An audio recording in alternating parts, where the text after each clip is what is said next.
Y bien, vamos a continuar en definitiva estas charlas espirituales y hoy vamos a iniciar con una secuencia dentro de lo mismo que hemos estado viendo. Hemos visto vida espiritual sana y luego de eso hemos visto conversión interior. Y ahora vamos a iniciar con otro segmento, otra parte de charlas que se van a llamar lucha efectiva. Lucha efectiva, para completar la frase sería lucha efectiva contra la tentación. ¿Cómo podemos luchar efectivamente, logrando verdaderamente resultados contra la tentación? Así que, bien, vamos a continuar y me permito un poco seguir con estos apuntes que evidentemente a lo largo de muchos años se han ido recopilando datos sobre los padres de la iglesia. Aquellos, cuando decimos padres de la iglesia, a veces no se entiende bien porque hay un error en general de la gente en decir padre a los sacerdotes, ¿no? Pero cuando nosotros decimos en la iglesia ortodoxa padres de la iglesia, se refiere prácticamente exclusivamente a aquellos sucesores primeros de los apóstoles. Y como sucesores primeros de los apóstoles, aquellos que tuvieron la doctrina más pura, más clara y que aplicaron por primera vez esa doctrina a comunidades cristianas primigenias, primeras, ¿no? Y tuvieron resultados positivos, porque fruto del resultado positivo es que el cristianismo comienza a surgir y a estar presente en todo mundo. Quiero antes que nada comenzar hablando sobre un poco el discernimiento. Y el discernimiento, ya más o menos yo les había contado, es esa capacidad, como dice la misma palabra castiza, española, dice cernir.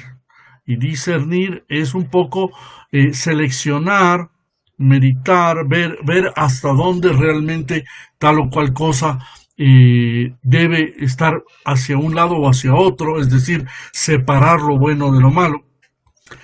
Y tal como suelen entenderlo los padres de la iglesia, estos primeros obispos, por encima de todo ese discernimiento, esa capacidad de separar lo bueno de lo malo, saber qué es conveniente y qué no, es por encima de todo un carisma.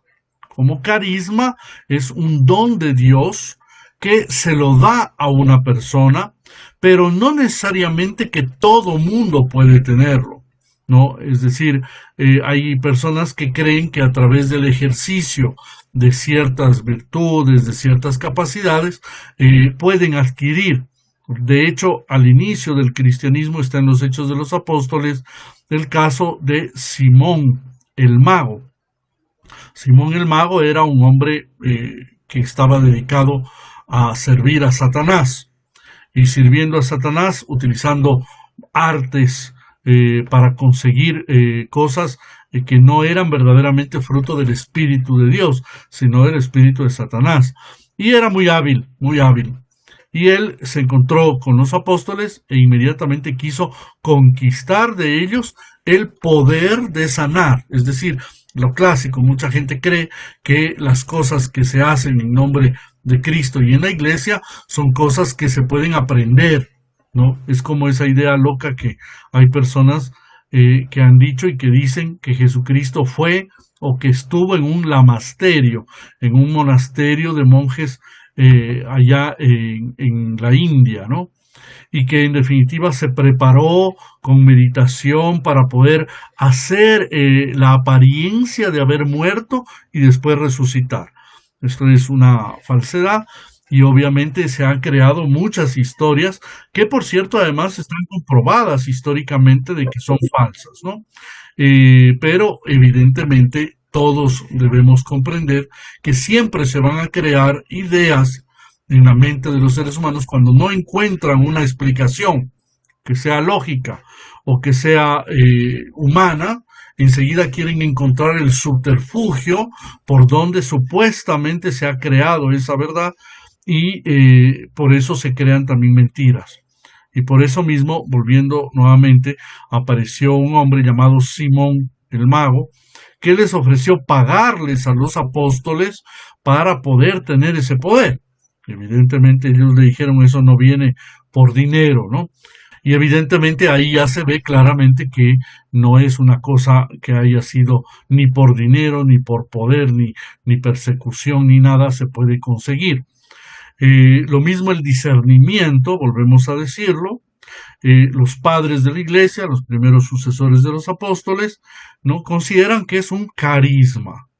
Es decir, que el hombre puede recibirlo cuando alcanza los niveles más altos de la vida ascética. Cuando hay una lucha espiritual, Dios concede a ciertas personas ese carisma, ese don del discernimiento. Y sobre todo cuando esa persona ha logrado tener una auténtica praxis, es decir, una práctica, una vivencia, y logra la impasividad.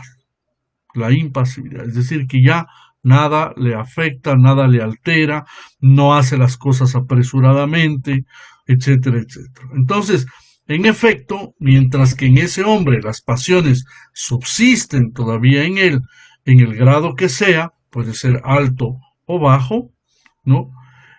Su juicio, cuando están esas pasiones vivas, ¿no? Puede ser falseado, puede tener un juicio, una manera de juzgar equívoca.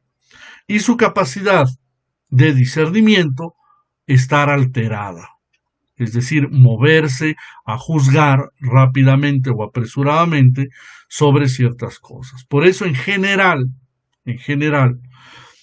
las personas ascéticas, las personas que han luchado por una vida espiritual, ¿no? Generalmente no se meten a discernir nada, ni sobre la iglesia, ni sobre administración, ni sobre la ayuda, ni aconsejar a tal o cual persona, para no equivocarse, porque el juicio de Dios ante un equívoco de un consejo, alguien le da un consejo a otra persona, pero esa persona lo dijo ¿por qué? Porque estaba movido por tal o cual cosa. Por ejemplo, voy a poner un ejemplo muy sencillo, digámoslo así, de la vida común. Tenemos una persona, un amigo, una amiga, alguien de la misma iglesia, de la misma comunidad. Y a esa persona yo le quiero mucho, le aprecio mucho, pero le veo que esa persona tiene un novio o una novia que a mí no me cayó bien. Es decir, por alguna razón me fue molesto, me fue alguien que no me parece adecuado. Y enseguida juzgo y digo, no me parece que sea para esta persona. Pero esa persona obviamente no ha recurrido a mí, ni me ha pedido, ni me ha consultado, ni nada. Y yo sigo viendo y voy viendo actitudes, cosas, y voy sumando, porque es el juicio de la persona, ¿no? Ah, mira cómo esta persona llega tarde, mira cómo. Y voy teniendo una lista de cosas. Cuando esa persona tiene una crisis, tiene un momento grave en su vida con esta otra persona que es su compañero, compañera, amigo, amiga, novio, novia, lo que fuese, ¿no? Coincidencialmente viene a nosotros y nos dice, mira, sabes que estoy teniendo problemas, ¿qué opinas tú?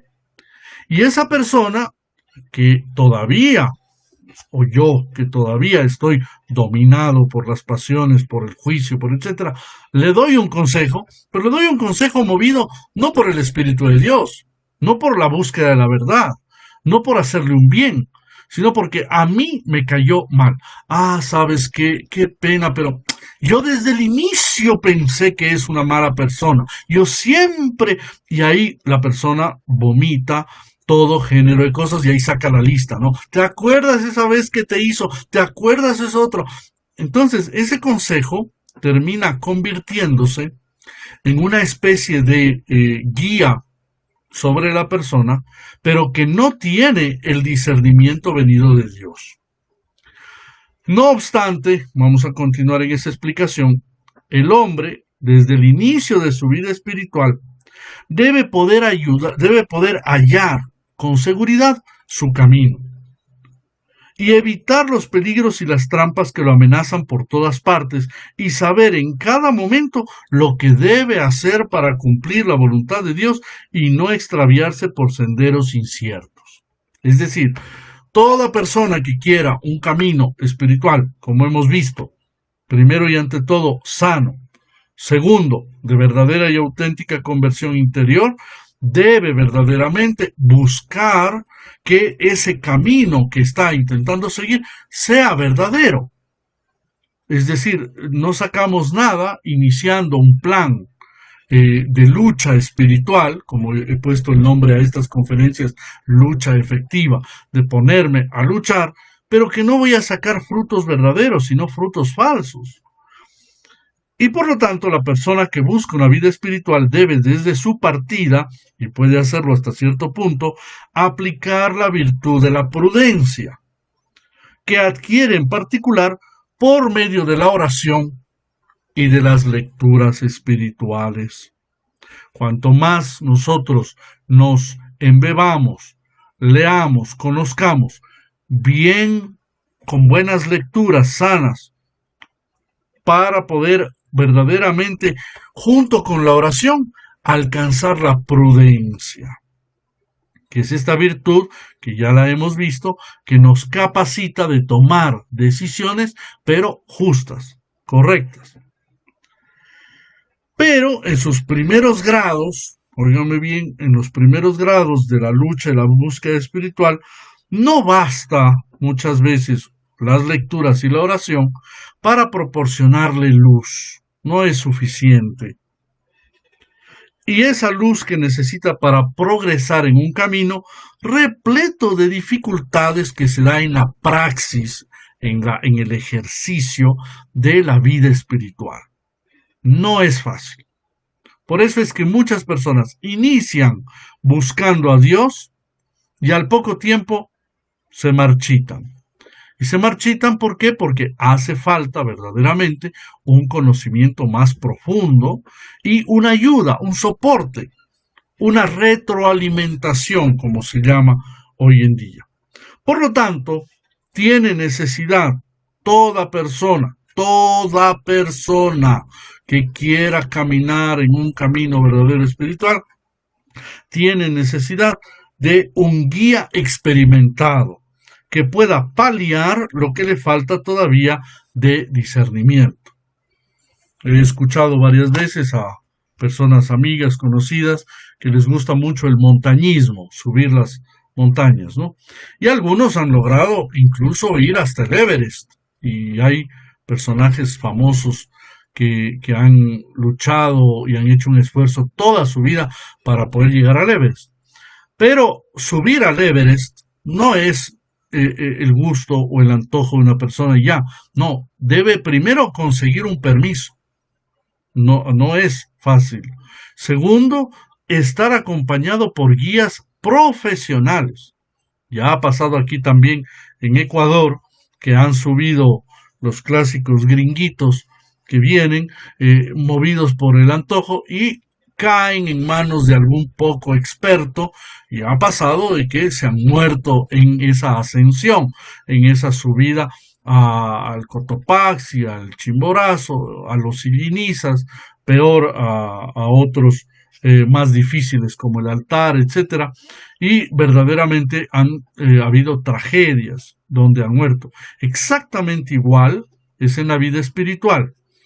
En la vida espiritual, si no tenemos una guía correcta, si no tenemos a alguien que nos eche una mano, corremos el riesgo muy probablemente de morir en el intento, de morir. Y por lo tanto tiene esa necesidad de ese guía experimentado. Este guía es lo que en la tradición se llama padre espiritual. Padre espiritual, que es en griego neumáticos patir. Neumáticos patir. Padre espiritual. Ahí viene la palabra neumático, que es justamente neuma, el espíritu, el alma, ¿no? y es el que puede, de ahí viene justamente el Espíritu de Dios, el neuma, que ayuda. También se le llama generalmente en la tradición de la Iglesia Ortodoxa, se le llama el Gerón, y en lenguaje común, corriente, vulgar, se le dice Geronda o Geronda, ¿no? Lo mismo que en ruso se llama starets. En ruso se dice starets. Y su papel, el papel de esta persona, no se limita a solamente enseñar, dirigir, sino que la tradición ascética lo considera unánimemente, en todo lado desde el inicio del cristianismo, se ha considerado a esta persona que tiene este carisma, este don de Dios, ¿no?, como un terapeuta. La palabra terapeutos o terapia significa proceso de curación, proceso de sanación. Por ende es un médico del alma, ¿no?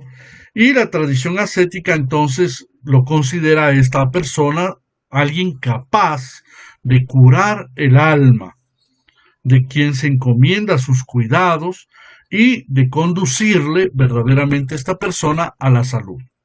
Por lo tanto, mis queridos amigos y curiosos que han entrado a estas conferencias hoy, ¿no?, el tema de esta semana, que originalmente se llama la lucha efectiva, comienzan por hablar del papel fundamental, del papel terapéutico sanador del padre espiritual, que es ese hombre.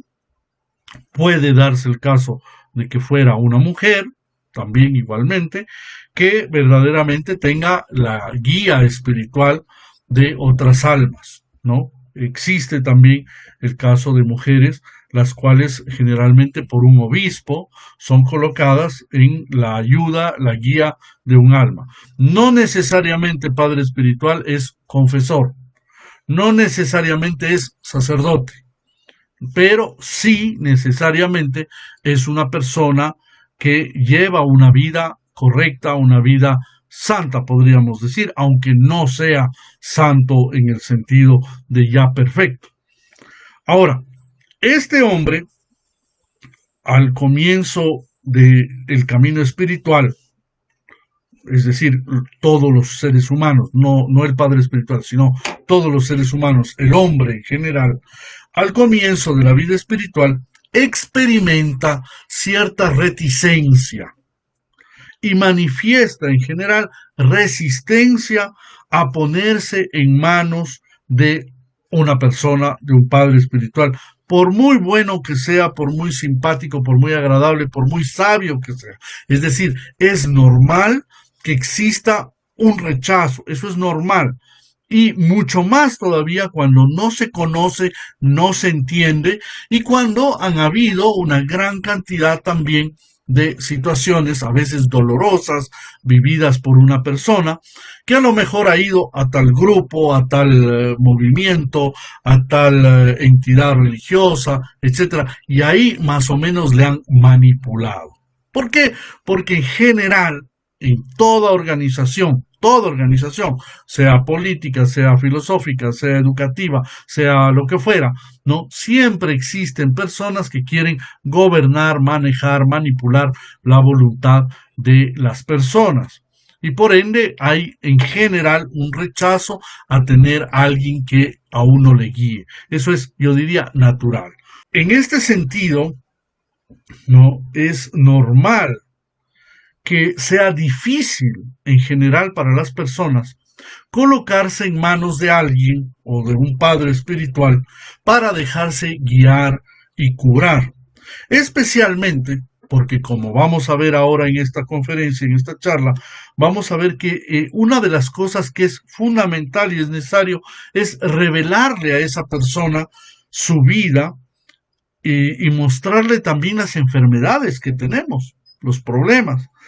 Observa San Gregorio Nacianceno, uno de los padres de la Iglesia, y dice: la inteligencia y el egoísmo, así como nuestra incapacidad y nuestro rechazo de dejarnos vencer fácilmente, constituyen el mayor obstáculo a la virtud. Es decir, es normal, vuelvo a insistir Es normal, es común, es frecuente que por naturaleza el ser humano, en razón de nuestra lucha que tenemos personal, de no dejarnos caer, de no permitir, cuando un niño pequeñito se cae, claro, llora, pero al final se levanta. Pero una vez que ya sabe levantarse, en general no le gusta que ya le vayan a estar cogiendo o que qué es lo que pasa. Por eso muchas veces los padres, pedagógicamente, cuando ya le ven caer, ya cuando ya saben, ya conocen, se quedan quietos y le dejan.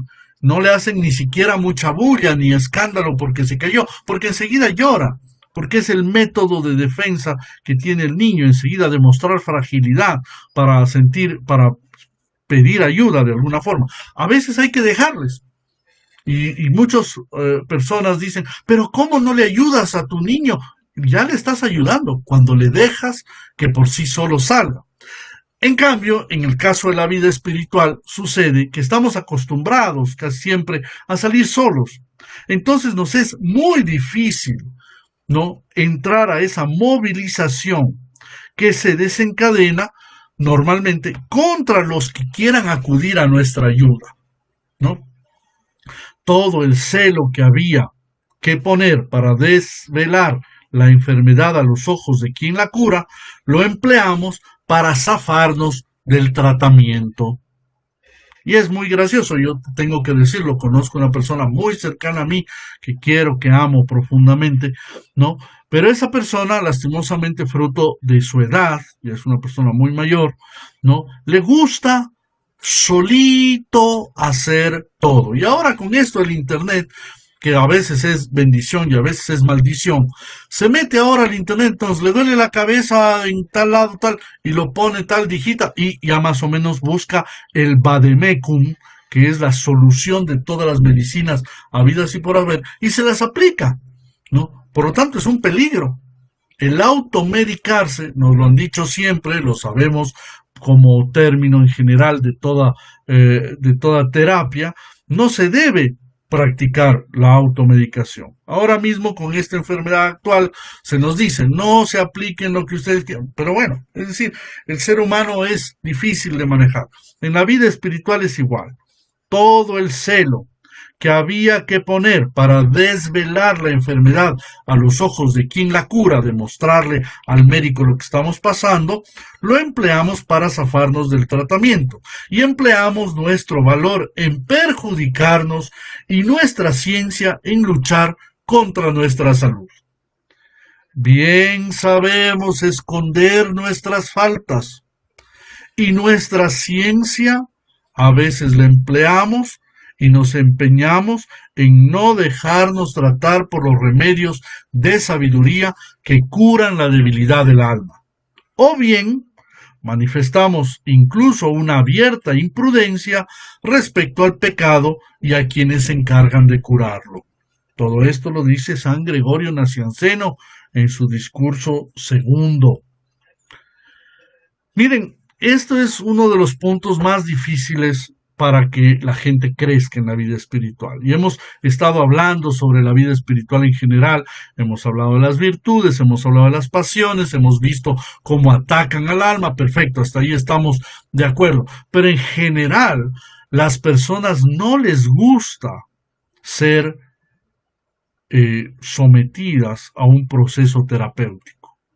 Y el problema es que eso es fundamental. Al creer la mayoría de la gente que pueden arreglársela o solucionar sus problemas sin un padre espiritual, el hombre se engaña a sí mismo. Y Satanás, que es habilísimo, como lo he dicho todos estos tiempos, para disfrazarse y para crear figuras, ideas, etcétera, y trabajar en nuestros logismoi, en nuestras ideas mentales que a veces nosotros nos creamos, ¿no? Inmediatamente Satanás nos mete en el oído la idea, ¿para qué? Tú puedes, si tú eres muy bueno, si tú ya conoces, tú ya leíste, ¿te acuerdas que leíste aquel libro de tal santo y de tal otro? Ya tienes la solución. Tú sigue tu propio consejo. ¿Qué vas a estar perdiendo el tiempo? Yéndole a molestar. al padre espiritual. ¿Para qué si es un hombre tan ocupado?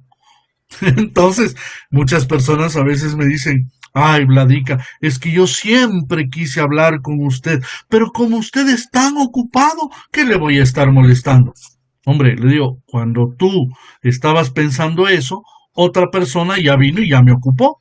Y evidentemente estoy ocupado, esa es mi misión, estar ocupado siempre, ¿no? Y si no es una persona, es otra, y es otra, es quien lo pida, ¿no? Pero si es que Satanás mete en el corazón la idea, no, no le voy a molestar, de gana le voy a decir, de gana voy a hablar, terminas quedándote solo y Satanás termina trabajando en ti. Por lo tanto, la ayuda de un padre espiritual constituye una absoluta necesidad para quien desea alcanzar la salud y el término del camino espiritual. San Juan Clímaco dice claramente, se engañan los que confían en ellos mismos y piensan que no necesitan nadie que los guíe.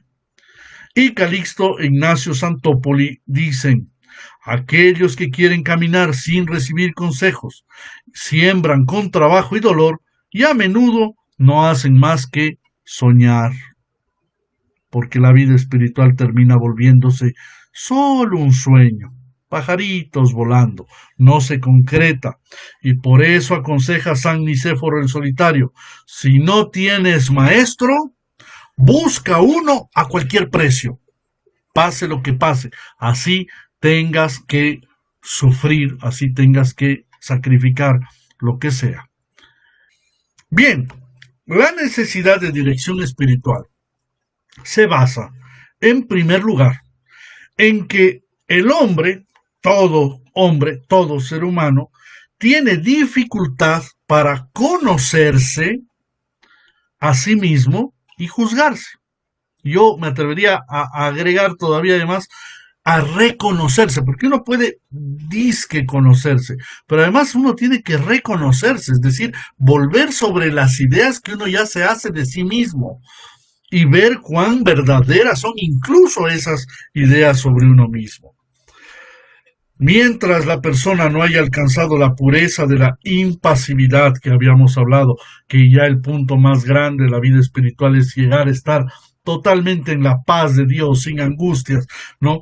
Mientras uno no haya llegado a eso, todavía está habitado por las pasiones, y esas pasiones que ya hablamos, que son a veces fuerzas que podríamos usar bien contra más bien el mal y volverlas, transformarlas en virtudes, esas pasiones, cuando están alborotadas, cuando no están bien guiadas, terminan llevando a que tengamos un juicio deformado sobre la vida, es decir, que no entendamos bien la vida correctamente y que nos desviemos rápidamente. Es decir, no tenemos GPS, no tenemos cómo saber a dónde ir.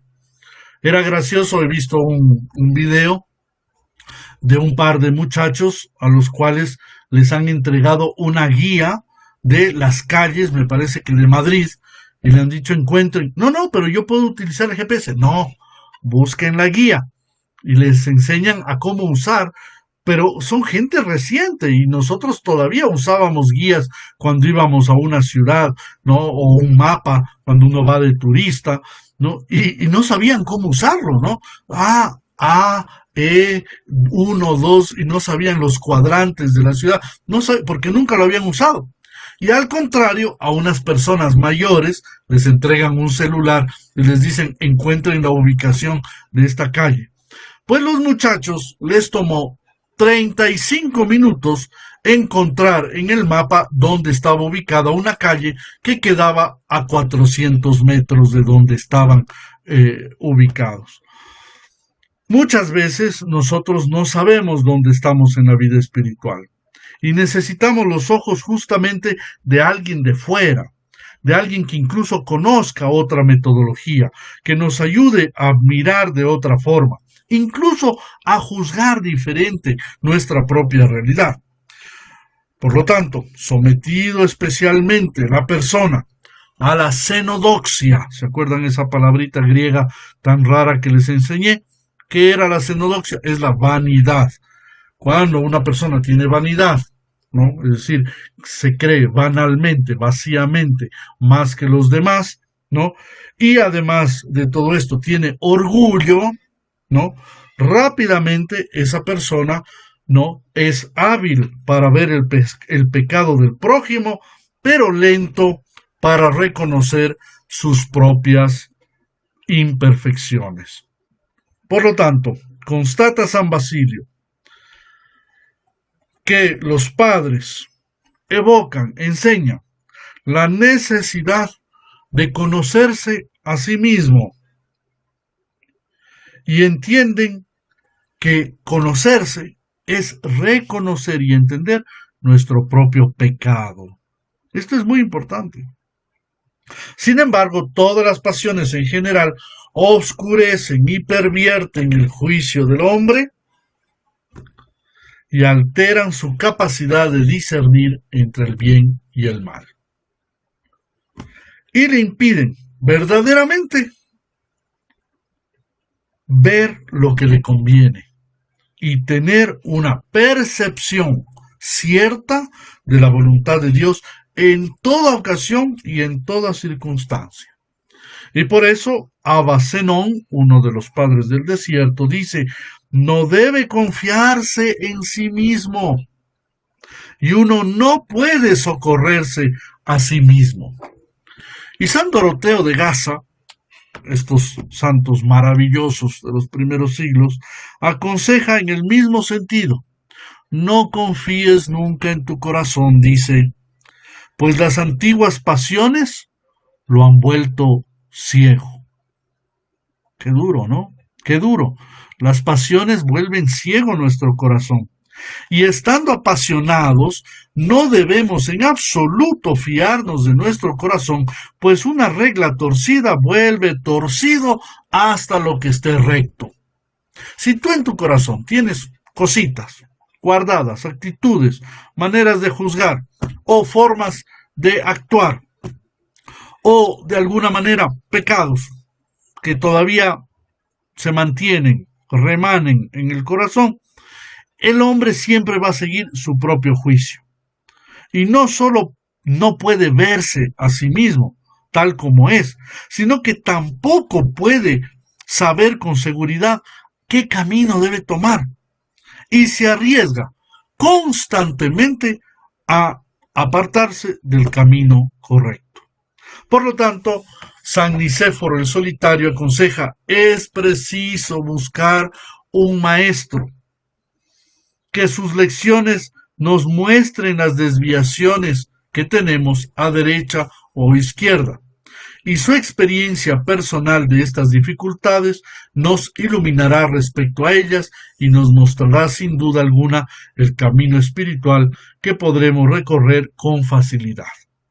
Por lo tanto, el recurso a un padre espiritual lo justifica por añadidura el peligro que tiene todo hombre de seguir su propia voluntad. Pero entonces, para poder tomar la decisión de encontrar una persona, un padre espiritual que a uno le guíe, uno debe tener la suficiente humildad de entender que lo necesita y que lo necesita esencialmente y fundamentalmente. Y vamos a pasar entonces a otras explicaciones referentes al padre espiritual. Y es que no solo los principiantes, los que han comenzado una vida espiritual, son los que tienen necesidad de una dirección o una guía espiritual, sino incluso los más avanzados, los que ya llevan más tiempo. San Máximo dice: el sabio no se basa en sus razonamientos, está convencido de su verdad y de su excelencia, razón de más para que desconfíe de su juicio y someta a otros hombres prudentes sus razones y sus pensamientos, por miedo a correr y haber corrido en vano. Gálatas 2:2. Vamos a ver qué dice Gálatas 2:2. Vamos a nuestra Biblia. Yo ya la había acomodado bonito. Y vamos al libro, a la carta de San Pablo a los Gálatas, capítulo 2, versículo 2.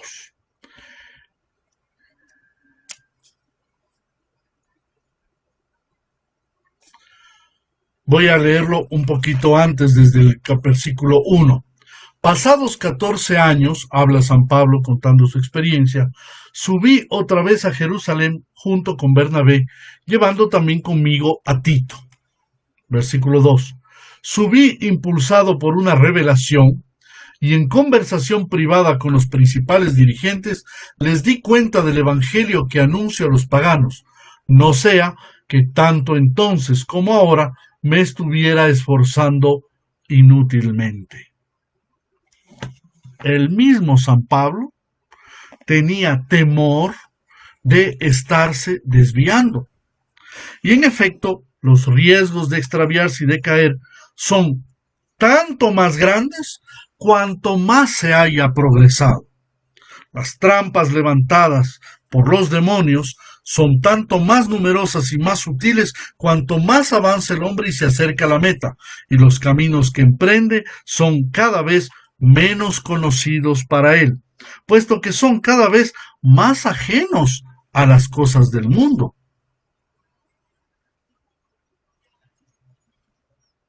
A los que él estaba hasta ahora acostumbrado. Por lo tanto, sin un padre espiritual experimentado, que conozca ya de la vida espiritual, que haya caminado, no se puede verdaderamente lograr el objetivo. San Juan Clímaco observa, por consiguiente, que muchos de aquellos que han emprendido el viaje, al llegar a la mitad, se hallan en peligro o vuelven atrás porque no están preparados para las tribulaciones por carecer de una dirección válida.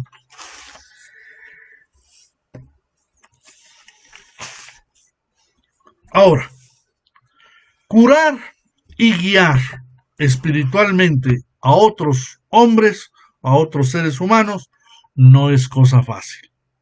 La complejidad del alma humana, de su misma naturaleza, lo elevado de la meta hacia donde se quiere llegar, y también el carácter, con la mayor frecuencia oculto e imperceptible desde fuera, porque vemos a una persona pero no sabemos cuánto es lo que realmente dentro tiene, ¿no? Entonces, ¿qué es lo que sucede? Que vamos a ver las realidades espirituales de que se trata, así como la naturaleza particular del combate que hay que llevar a cabo. Esa persona, ténganlo por cierto, que no sabemos a qué está abocada, qué es lo que esa pobre alma tiene que sufrir. A veces son cosas de traumas personales, de vivencias infantiles, de situaciones que se pueden ver dentro del campo de la psicología, podría ser, pero hay otras cosas que a veces no tienen explicación y que a veces son heridas que incluso son, llamémoslo así, nuevas. Claro, no hay nada nuevo bajo el sol ni nada nuevo para Dios, pero para la persona que debe guiar a otras personas no es fácil. Y por lo tanto, esa persona, el padre espiritual, la madre espiritual, en el caso que hubiera un caso así, ¿no? Debe orar mucho.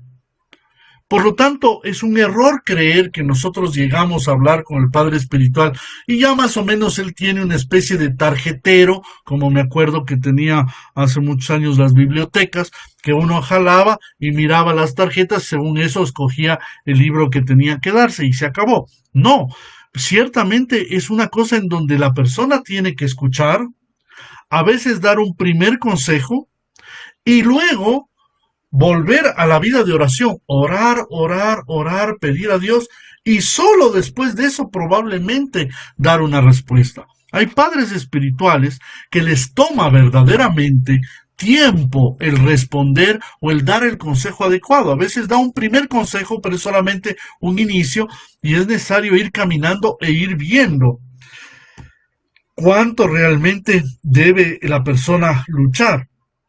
San Gregorio Nacianceno, ¿no?, dice: verdaderamente me parece que guiar al ser humano que es el más diferente y más complejo de los seres, es el arte de las artes, la ciencia de las ciencias.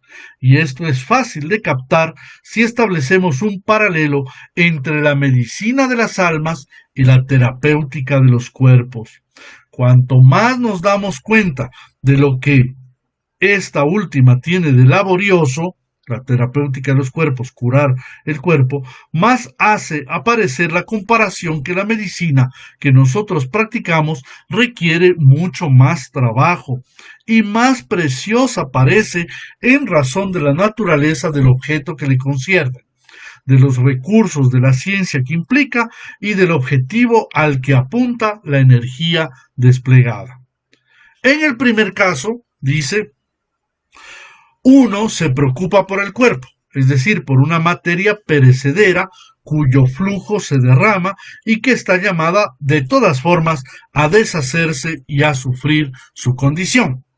Pero en el otro caso, la solicitud se dirige a esta alma que viene de Dios, que es divina y que participa de la nobleza del cielo y que se apresura por recuperarla. Añadamos este otro motivo. La medicina del cuerpo practica poco el análisis de las profundidades, ya que la mayor parte de su actividad concierne a las apariencias, mientras que nosotros ponemos todos nuestros cuidados y todo nuestro celo en el estudio del hombre que está oculto en el fondo del corazón. Y nos batimos contra el enemigo que lleva a cabo una lucha y una guerra interiores contra nosotros. Mis queridos amigos, es importantísimo comprender que el Padre Espiritual que nosotros escojamos o escogemos, no solamente nos da un consejo, no solamente nos ayuda a vislumbrar desde fuera, no solamente nos ayuda a mejorar la razón, sino que además de todo esto, ese Padre Espiritual debe orar intensamente, primero para recibir el mensaje de lo que Dios quiere para ti. Y segundo, verdaderamente la persona debe, ese guía espiritual, acompañarte en la batalla. Y cuando decimos acompañar en la batalla, nos referimos realmente a que la persona, este guía espiritual, escucha, pero termina metiéndose contigo a luchar. No estás solo. Muchos no entienden que ser padre espiritual no es solamente escucharte, sino que además hay una especie de presencia espiritual constante en donde la lucha termina volviéndose doble. Por lo tanto, para continuar con esto, la dificultad de la tarea hace que los que ejercen la paternidad espiritual sean pocos, muy pocos. Y aunque muchos se crean capaces de ella, ser capaz de dirigir a otra persona, tan grandes son los riesgos de ilusión a este respecto, mientras no se haya alcanzado la impasividad. Por lo tanto, este es un camino que, si bien es cierto, por ejemplo, en nuestra realidad latinoamericana, no tenemos todavía monasterios donde hayan grandes gerondas, starets, padres espirituales, que vivan en una vida ascética constante. No la tenemos.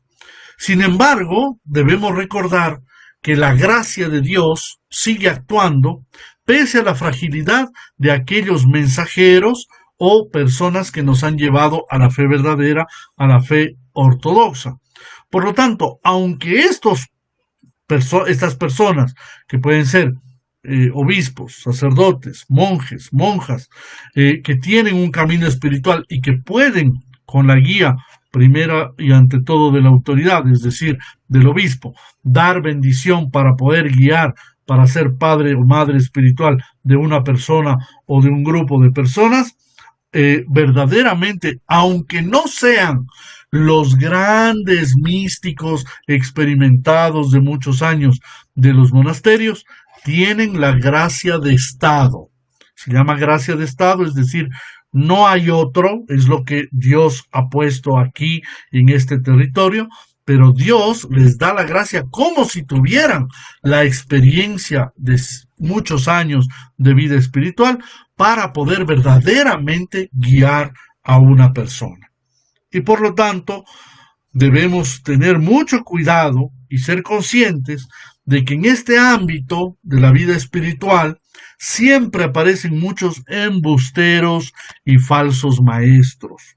Es decir, personas que siempre van a querer ofrecer una especie de ayuda para algún otro fin, no necesariamente para un fin sano, un fin espiritual.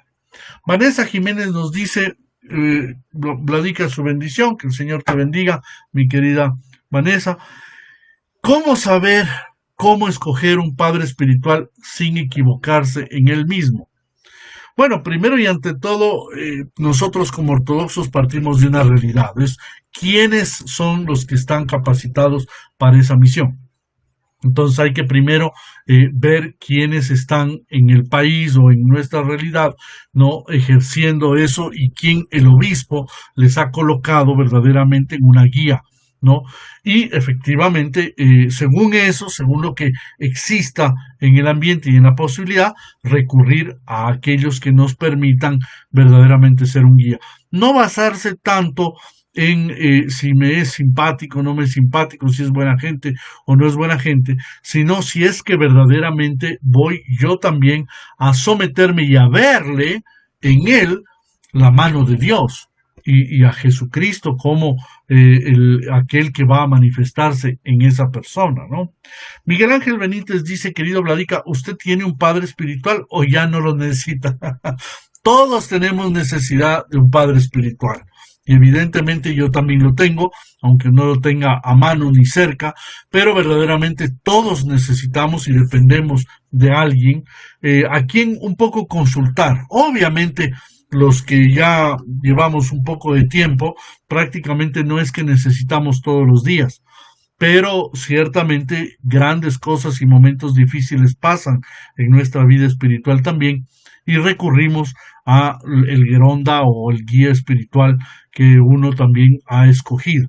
En mi caso tengo la gracia, lástima, vuelvo a repetir, no está cerca, no, yo lo tengo en Grecia, pero verdaderamente esa persona cuando tiene que decirme, yo recuerdo claramente las últimas frases que me dijo, eh, esas frases me marcaron el corazón y verdaderamente son suficientes como para saber qué es lo que debo hacer y cómo debo seguir, ¿no? Son palabras grabadas a fuego que a uno le marcan y que definitivamente le ayudan en todo el seguimiento. Por eso mismo, a veces no se trata de muchas palabras o de muchos consejos. Quizás al inicio es necesario explicar algunas cosas, pero cuando ya se ha caminado, una frase es una frase de oro que a esa persona le ayuda y le guía. La dificultad de la tarea hace, como ya he dicho, que sean muy pocos, y para ser un auténtico guía y terapeuta espiritual es indispensable que esa persona viva y tenga sanas doctrinas. Es decir, perdónenme, pero tengo que decir bien claro, no puede haber un padre espiritual, un guía, una persona que en su doctrina es como una veleta y que sigue una serie de doctrinas torcidas, malas o peor, extrañas. Y evidentemente esta persona debe ser, pues como lo enseñamos nosotros, totalmente ortodoxo y que sepa la práctica de la terapéutica, es decir, que sepa cómo manejar el tema espiritual.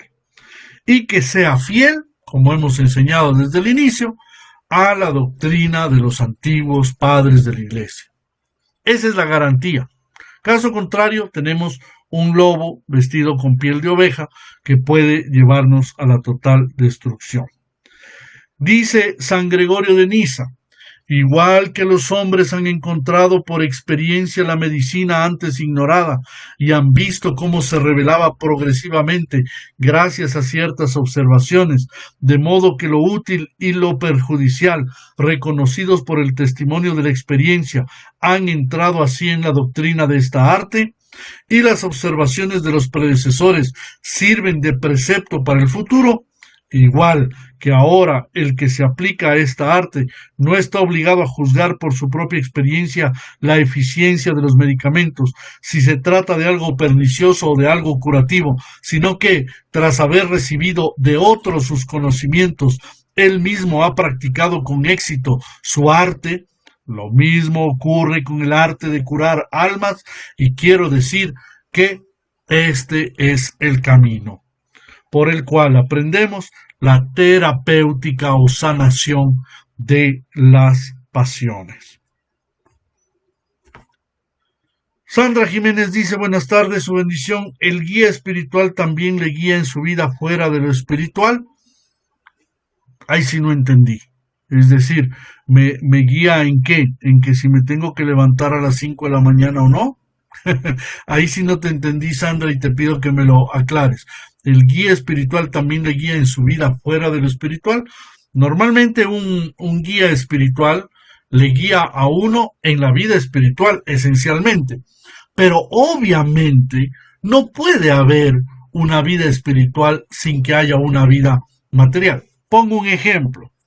Una persona sana, buena, que hace su trabajo, su vida, etcétera, pero tiene unas inversiones malas, inversiones económicas. Ha metido su dinero, voy a ponerlo así el término común, vulgar, dinero al chulco, que sabemos que es dinero malo, pecaminoso, malvado, que además se consigue y se adquiere de forma torcida. Pero esa persona, ¿no?, va a cultos religiosos, hace oraciones, tiene cercanía con personas religiosas, pero nadie sabe que esa persona tiene dinero que lo utiliza para esto, que es algo malo. El padre espiritual debe guiarle en la vida espiritual, pero también debe decirle: eso que tienes es pecado, es negativo, es malo, y tienes que cortar, tienes que cortar. Yo hace algunos años, no voy a decir el caso ni la circunstancia, pero tuve que aconsejar a una persona cortar con unos negocios terribles, pero terribles, muy negativos, muy malos, muy pecaminosos, y esa persona me hizo caso y cortó absolutamente con todo, y gracias a Dios hoy en día lleva una vida en Dios sin que tenga las ganancias que tenía antes, pero tiene el alma salvada, por lo menos. Y dice entonces Sandra Jiménez: porque la vida cotidiana no se puede separar de lo espiritual. Efectivamente, efectivamente. Entonces hay consecuencias. No, ahora no puede el padre espiritual meterse en algunas cosas que efectivamente de alguna manera ya no le compete. Por ejemplo, un padre espiritual no puede decir: mételes a tus hijos en el colegio de nuestra comunidad religiosa o esto, porque eso Dios quiere. No, ahí hay una manipulación.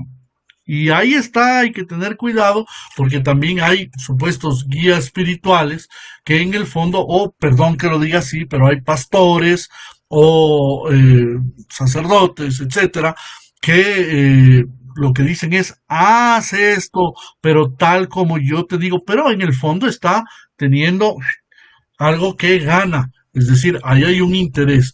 Uno se da cuenta de un verdadero padre espiritual cuando no hay cosas de interés material de por medio. Eso es muy importante. Dice mi querida Madre Mariamne, dicen varios místicos que el amor por el Padre espiritual viene después del amor a Jesucristo nuestro Señor, y por ello llega la obediencia. Ciertamente. Y una de las cosas que también los mismos padres espirituales hablan es que Satanás, de manera particular, intenta destruir todo lazo de amor, de obediencia, de cariño, de respeto hacia el Padre espiritual. Eso es típico.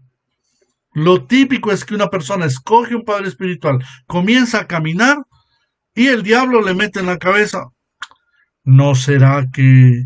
Pero mira que este quizás es... y hay cosas que terminan dañando la relación. Tengan cuidado con eso. Satanás es muy experto en quitarnos las cosas buenas y vendernos baratijas, vendernos cosas que no valen la pena. Sin embargo, De aquí continúa. Importa además que el padre espiritual, además de llevar una vida conforme a sus enseñanzas, sea experimentado. Y por eso San Simeón, el nuevo teólogo, dirige esta advertencia. No te entregues a manos de un maestro sin experiencia, pues te iniciaría más a la vida diabólica que a la evangélica. Y San Juan Casiano dice, si queremos alcanzar una auténtica perfección en la virtud, tenemos que obedecer a esos maestros y guías que, lejos de soñarla en discusiones vacías, han hecho realmente experiencia de ellas. Muy bien, así que en ese sentido yo quiero dejarles unas citas bíblicas, por favor, para que ustedes las lean ahí en casa. Por favor, tomen nota de estas citas bíblicas. Y les pido, por favor,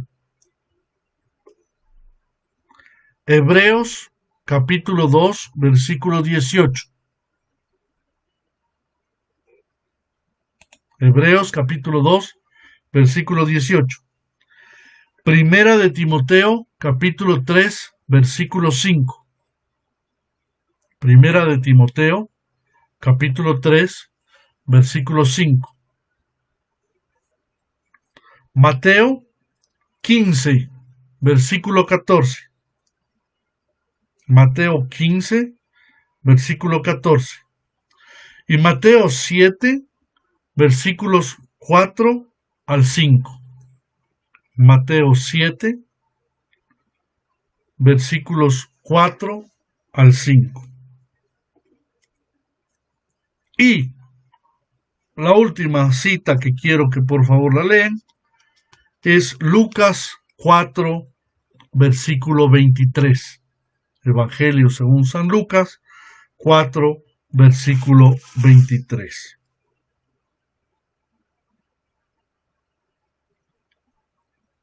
Muy bien. Seguiremos hablando de esto. Vamos a continuar en esta semana tratando, como he dicho, sobre la lucha efectiva, cómo se alcanza. Esta semana, como lo comencé diciendo al inicio, tenemos la gran festividad el día jueves de la Ascensión del Señor. El Señor termina su periodo de estar resucitado en medio de los discípulos, donde les deja una enseñanza que no está escrita en el Evangelio, y que es una enseñanza transmitida de viva voz directamente. Cristo el resucitado enseña a su iglesia cómo debe funcionar, y por eso es uno de los puntos que nuestros amigos protestantes deben comprender, porque es claro la lectura en el Evangelio y en la palabra de Dios de que el Señor se quedó 40 días enseñándoles cosas que no sabían, no entendían y no tenían ni la más mínima idea de cómo vivir y hacer la iglesia y vivir en la enseñanza de la iglesia. Y por último, el Señor asciende al cielo para 10 días después, junto con el Padre, enviar el Espíritu Santo, para que el Espíritu Santo en Pentecostés venga a santificarlo todo. En este sentido, muy importante, muy grande para la Iglesia, es festejar la fiesta de la Ascensión del Señor. Bien, dicha enseñanza oral del Señor, ¿en dónde puede encontrarse? En ningún lado, mi querido Josué.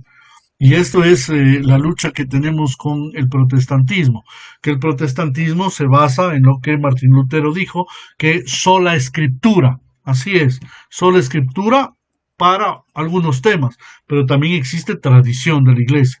Y se llenan después la boca diciendo son tradiciones de hombres, cuando los primeros padres de la iglesia, los sucesores inmediatos de los apóstoles, como San Ignacio de Antioquía, que fue sucesor directo, rapidito, enseguida de San Pablo, y tantos otros que fueron inmediatos sucesores, hay testimonios escritos, hay documentos donde se habla, esto lo hemos recibido de los apóstoles, ¿no? ¿Por qué? Porque los apóstoles esto no lo revelaban a nadie. Este es un error constante, que se cree que todo lo que está escrito es lo único que hay que seguir. efectivamente lo que está escrito tiene un fundamento y tiene la santidad y la inerrabilidad, es decir, la inerrancia, la garantía de que no tiene error en la escritura, indudablemente, pero hay otras cosas dentro de la tradición que fueron mantenidas en silencio. Esa era la forma de educar, era mantener solamente para unos pocos, no para todos. De hecho, los que estaban en la catequesis, estaban todavía aprendiendo, se los sacaba de las celebraciones de los santos misterios, ¿no? Y por eso hasta el día de hoy en la liturgia ortodoxa, ¿no? Se tiene esta parte que dice catecúmenos, salid, salid catecúmenos, que ningún catecúmeno permanezca. ¿Qué quiere decir eso? Que los que están todavía aprendiendo, que no han recibido el bautismo, que todavía no están insertados en la iglesia, no podían desde ese momento de la liturgia continuar. La liturgia se separó en dos partes, una parte que es sinagogal, que era de la tradición de la sinagoga, con una enseñanza, con una lectura de la palabra de Dios y una prédica, una enseñanza del apóstol o del obispo, y una segunda parte sacrificial, cultual, no cultural, cultual, de culto, en donde está el sacrificio y la entrega del pan y vino que van a ser transmutados en el cuerpo y la sangre de Cristo. Entonces, todo eso, tristemente, en la iglesia evangélica se toma la decisión de cortar y decir sola escritura, es la base y fundamento de Martín Lutero, dice sola escritura, y ante eso nos cortan un alto porcentaje de la verdad de la iglesia, ¿no? Y se llenan la boca muchos de decir, son tradiciones de hombres. Tradiciones de hombres, pero si tenemos escritos y libros y sermones y en griego originales, ¿no? Que fueron dados por los padres de la iglesia. Entonces, ¿qué hacemos? ¿Botamos a la basura los 2000 años de tradición y de enseñanza de la iglesia? Es como decir, vamos a inventarnos la bombilla eléctrica, pero no vamos a tomar ninguna de las experiencias previas anteriores. Vamos a iniciar desde el fuego. Hombre, hay que ser un poco suicida para eso. Es eliminar la experiencia de la iglesia a lo largo de muchos años. Esto. Vladica, o sea que si yo asisto a una divina liturgia, ¿me sacan? Hombre, con todo gusto te vamos a sacar. No, hoy por hoy la iglesia repite históricamente ese hecho de cómo se hacía al inicio, pero una persona que viene de fuera se le permite quedarse porque en el caso de Latinoamérica la gran mayoría son cristianos y al ser cristianos ya tienen un conocimiento previo del cristianismo. Sin embargo, en general, todas las jurisdicciones de la Iglesia Ortodoxa no admiten a la comunión. La comunión está reservada exclusivamente para los ortodoxos, ¿no? Sin embargo, en las misiones se admite y se permite, dependiendo del obispo, de lo que el obispo decrete para su diócesis, el que puedan entrar a la comunión algunas personas que están en proceso de conocimiento y de amor hacia la ortodoxia, ¿no? Se les permite. Sin embargo, en general, no se les da la comunión, en general es lo normal, pero se les pide a las personas que se formen, que estudien la fe ortodoxa. Bien, muchas gracias a todos. Una vez más, pidiendo a Dios Todopoderoso, al Señor, al Rey de Reyes, Señor de Señores, a aquel que ha gobernado sobre toda la humanidad desde el amor de la cruz, que fue entregarse y que resucitó por amor a nosotros. No se quedó en esta cruz. En esta cruz lo que quedaron fueron crucificados todos los pecados, pero se volvió signo de salvación, signo de amor, signo de protección, signo de iluminación espiritual. Y por eso estos últimos días decimos con fe, con devoción y con amor, decimos que Cristo ha resucitado, en verdad ha resucitado. Son los últimos días en que proclamamos esta verdad, aunque lo proclamamos toda la vida. Santos como San Serafín de Sarov, cuando encontraba con alguien, le decía, ¡hola, mi alegría! Cristo ha resucitado. lo primero que decía era la forma de saludar que tenía San Serafín de Sarov, ¿no? En cualquier momento del año. Nosotros también lo seguimos programando, pero le pedimos, le suplicamos, le imploramos, de rodilla suplicamos al Señor que apague, elimine, sane, transforme este momento tan difícil de la pandemia y que Dios Todopoderoso bendiga y transforme nuestras vidas en el nombre del Padre, del Hijo y del Espíritu Santo. Amén. Saludo cariñoso con todos. Nos vemos